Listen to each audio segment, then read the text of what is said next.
When you're going through something really big in your life, could be positive or negative, doesn't really matter. It's a stressor, and that's difficult on you. So do you ever find yourself in the position where there's a new big change? Let's say you've moved into a new place and you love the new place. You have waited forever to get into this place. It's so exciting. But still, you're feeling exhausted, kind of edgy, irritable. Does that happen to you?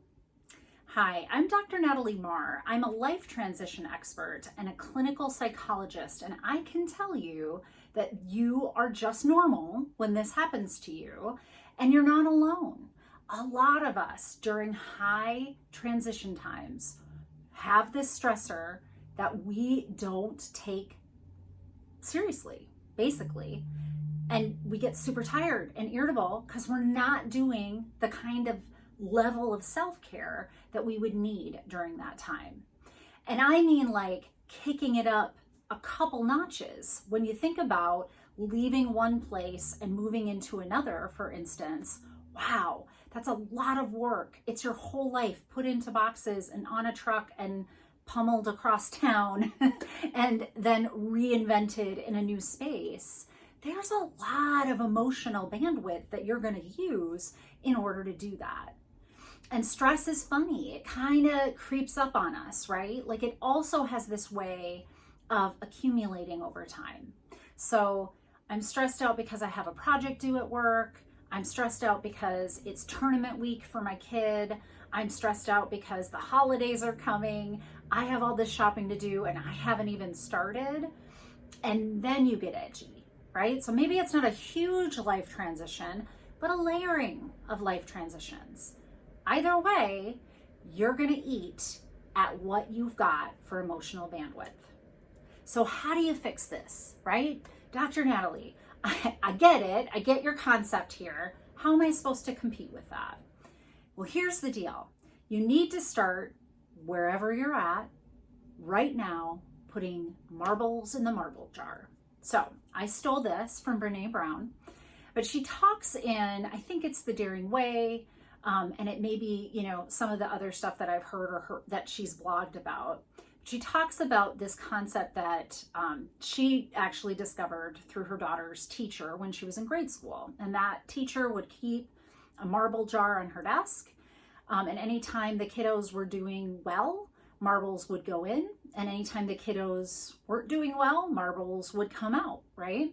And so basically it kind of bred this idea of relationship to one another. They were a class and they would get rewarded as a class when the marble jar got full, and they'd be punished really as a class, right? Like they would lose privileges as a class, even if it was just one person that was doing something not working. I want you to think about self-care like a marble jar. Honestly, I want you to think about self-care as one of your languages of love towards yourself in relationship to you. I know it seems super goofy. Just go with me on this though. You have a relationship with yourself. And if you're not paying attention to that, it's like ghosting yourself. I've talked about this previously.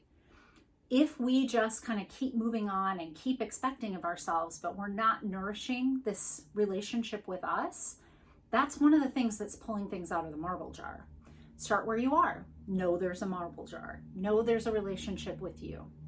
And know this, marbles go in the marble jar one at a time. Little things here, little things there.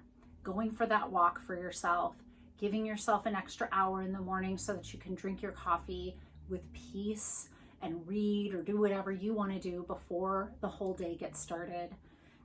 Giving yourself a weekend off of having to do really anything, not going to games for the kids, not cleaning the house, no weekend warrior projects, just giving yourself time and space. One by one, you're going to be putting all of those marbles into your marble jar, and you'll have a sizable amount over time. But here's the trick. Stress starts to pull those out, and it will be in direct proportion to the amount of stress. So big stressors like moves, even into something that you really wanted to move into, they're going to take a lot of marbles out of your marble jar. Smaller things, little bit by little bit, might start to take out, but over time, the marble jar will become empty. And an empty marble jar is not your friend. When your self-care is that depleted, you really have to gear up in order to compensate for what's happening. So anytime you have these big, major life transitions, midlife, for instance, kids moving out, growing up, becoming adults and moving out of your house, and you become an empty nester, or major transitions in work. You kind of, have been at the same company for 20 years and you're like, I'm done. And then you start over somewhere else. But that's, even if it's exciting, really, really stressful for you. These major life transitions will take major amounts of that marble jar. And you want to be cognizant that you are upping the ante on what kind of self-care that you're doing during that time, right? All right, everybody, have a great rest of your week.